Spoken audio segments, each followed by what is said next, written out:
নকশালবাড়ি থানার কর্মরত কনস্টেবল রঞ্জিত বর্মনকে গার্ড অফ অনার প্রদান করে শেষ শ্রদ্ধা নিবেদন করল নকশালবাড়ি থানা।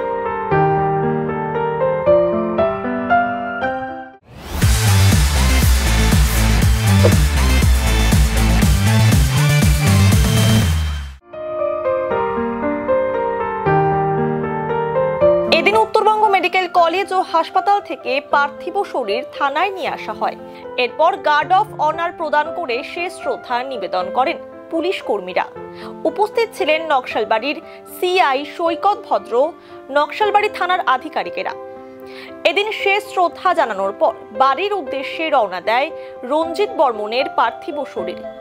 1 বছরের বেশি সময় ধরে নকশালবাড়ি থানায় কর্মরত ছিলেন রঞ্জিত বর্মন।